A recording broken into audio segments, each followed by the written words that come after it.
ಇನ್ನು ಇತ್ತ ಉಡುಪಿಯಲ್ಲೂ ಬೇಗಿ ಬಂದೋಬಸ್ತ್ ಕೈಗೊಳ್ಳಲಾಗಿತ್ತು. ಪ್ರಮುಖ ಜಂಕ್ಷನ್ಗಳಲ್ಲಿ ಪೊಲೀಸರಿಂದ ವಾಹನ ತಪಾಸಣೆ ನಡೆಯಿತು. ಉಡುಪಿ ಎಸ್ಪಿ ವಿಷ್ಣುವರ್ಧನ್ ನಗರದ ಕಲ್ಸಂಕ ಜಂಕ್ಷನ್ಗೆ ಆಗಮಿಸಿ ಬಂದೋಬಸ್ತ್ ಪರಿಶೀಲಿಸಿದ್ರು. ರಾತ್ರಿ 10 ಗಂಟೆಯ ನಂತರ ಯಾರೂ ಓಡಾಡದಂತೆ ಪೊಲೀಸರು ಸಾರ್ವಜನಿಕರಲ್ಲಿ ಮನವಿಯನ್ನ ಮಾಡಿಕೊಂಡರು.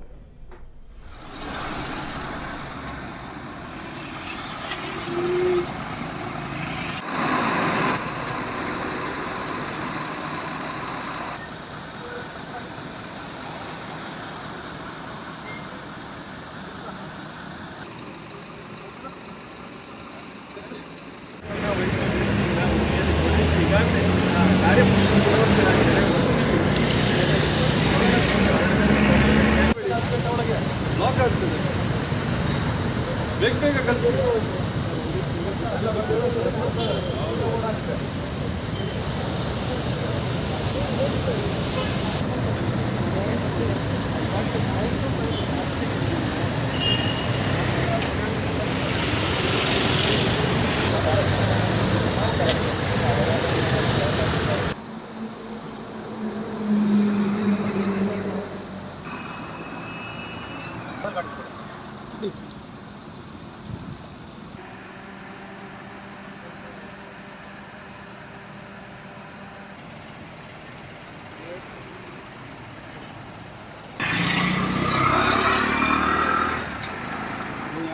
ನೈಟ್ ಗಂಟೆ ಏನು ರಾಜ್ಯ ಸರ್ಕಾರ ಹೊರಡಿಸಿದೆ ಅದ್ರ ಟೈಮ್ನ ಮೀರಿ ಮಾಡಿಲ್ಲ.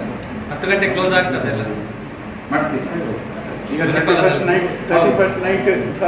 ಈಗಾಗಲೇ ನಾವು ಅಬಕಾರಿ ಇಲಾಖೆಯವ್ರದ್ದು ನಾವು ಪತ್ರ ಬರೆದು ಅಬಕಾರಿ ಇಲಾಖೆಯವರು ಮೀಟಿಂಗ್ ಮಾಡಿದ್ದಾರೆ.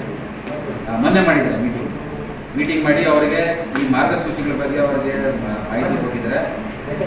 ಉಲ್ಲಂಘನೆ ಮಾಡಿದವರ ವಿರುದ್ಧ ಕ್ರಮ ತಗೊಂಡಿರೋದು